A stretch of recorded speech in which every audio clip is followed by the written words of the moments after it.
going on YouTube? I wanted to do a quick video just to see if there was some more interest. Not a lot of content on this on the entire internet as far as I can tell, but this is a 2012 Toyota Sienna. It's a 8-passenger minivan, and I have converted it into a 5-passenger convertible work van. So obviously this is going to be a lot smaller than most work vehicles, but a lot of people probably don't know this. This vehicle is rated for 1,355 pounds of load. It weighs about 4,400 pounds. This is the 2-wheel drive model, front-wheel drive. And why I bring that up is to say it's actually a pretty capable vehicle in regards to load. It has far more load capacity than a Tacoma, for instance, and a pretty similar load capacity to a full-size truck. Most of those are at like 16, 17, 1,800. I also removed the middle seats in the middle row here. I'll show you that in a second. Those seats have been removed, which saves a little over 100 pounds as well. So the actual load capacity is about 1,450. And if you truly wanted to go all in, you could remove the rear seats, pulling out another probably 70, 80, 100 pounds, bringing the load capacity into the 15s. Here's the van from the back. It's been in use for about 3 or 4 weeks now, so it's pretty active. The entire back load floor folds flat. It's a 40-60, so I have the 40 folded down to show you, the 60 folded up. The reason I kept the seats in are a couple of reasons. Predominantly though, once in a while I have to haul my kids around, so can easily haul 5 people, including full-size adults. I'm 6'4", over 200 pounds, and I can easily get into the back seat, sit comfortably. Believe it or not,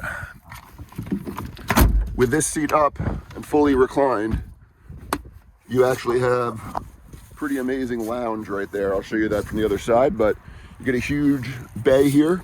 So if you were to remove these seats, you could get a huge amount of space here, build a little cover, and still have a load floor. I obviously didn't want to do that, but anyways, get a nice storage compartment here where I have a emergency bag, shovel, but it clips right in. That's where the 8th passenger used to sit. On the higher end trims, you get automatic doors. This is the LE trim, so it doesn't have it. I have a proper trailer hitch, and you can probably see those 2 valve covers, valve stems there. Those are for the I can't remember the brand, Airlift, I think, about 115 bucks on Amazon. Airbags. It doesn't change the ride height stock, but it helps with extra load. So if I have an extra 300-400 pounds in the back of the vehicle, I can add some air, get a little bit less sag. It would also help for trailering. And this thing does have a 3,000 pound trailer capacity. I do not have any wiring set up, but you could obviously set it up with a trailer brake controller or just a 4-pin and get some lights. The doors tend to be automatic. Both of my doors have broken. We had this as a passenger vehicle, a regular minivan, for a while until I took it over. But this is the primary difference between this vehicle and most, and what allows it to work for light duty trade work. Obviously, if you need a huge amount of load capacity or a huge amount of storage, you're going to want a full-size van or a truck and trailer or whatever. But I have about the same amount of gear in here as I had in my full-size truck with a cap. Similar amount of capacity. I can actually fit a 4x8 sheet. Seats down or even half folded, I can fit a 4x8 sheet. It stops a little bit close to my head, but this wooden racking system allows it to rest here, and the sheet runs like that way. I can probably get 3 sheets of 3/4 inch plywood in here. So again, not a great vehicle if you're a drywaller, but a great vehicle if you need to carry a sheet with some frequency, but don't want to deal with having more vehicle than this.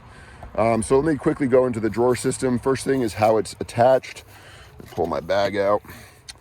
It is attached to the stock sliding mechanisms.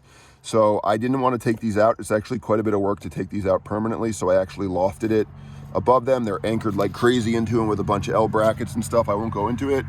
Underneath, I have, in this case, some floor protection. On this side, I have a bunch of emergency gear stuffed under there, like a tow strap and some emergency clothing, stuff I normally keep in the back seat of my truck or under the back seats.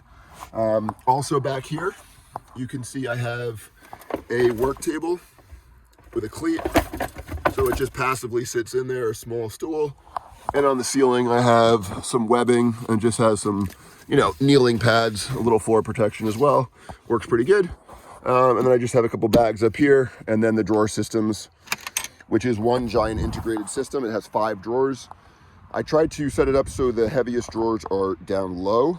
So my heaviest drawer is right here. This is my parts drawer. This is 2 of 3 bays. The 3rd bay starts there, and you can access it almost entirely from here, but you should access it from the other side. It goes all the way through. My next drawer up is smaller tools. Same deal, goes all the way through.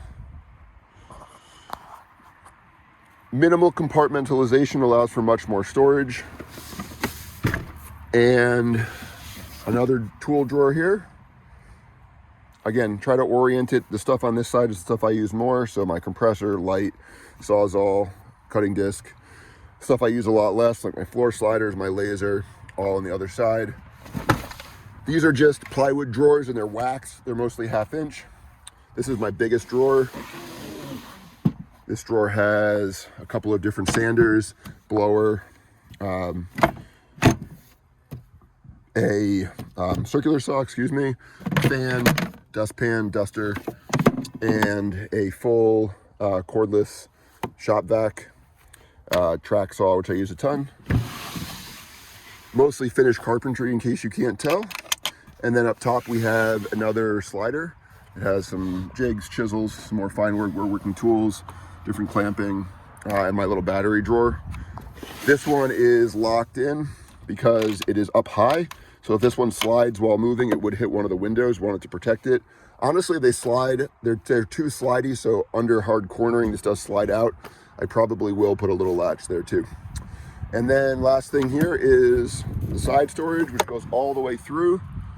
That includes just some shimming material and some blocking. I obviously have a broom hole. This is my big Woodpecker's T-square, which is not in the vehicle now. This is my full 55-inch track, 4-foot level. And then the actual long track can fit in here too if needed. I mostly work out of a shop. This is mostly like an installer's vehicle, hence all the parts. But I can get quite a bit done out of this vehicle. And yeah, it stores quite a lot. The last real adjustment I made over stock was I took out the center console. So the center console was poorly set up for what I needed. Now I just have an old work bag in here, which has, PPE and portable speaker, full first aid kit. I have some hats and axe, stuff like that. So anyways, gives you a good idea what's going on in here. Yeah, so that is my converted Toyota Sienna into a mobile trade vehicle. Again, focused on carpentry and installation. Questions or comments, hit me up in the comments section. I'll see what I can do, and if you guys want to see anything else, let me know and I'll make some videos for you. Take care.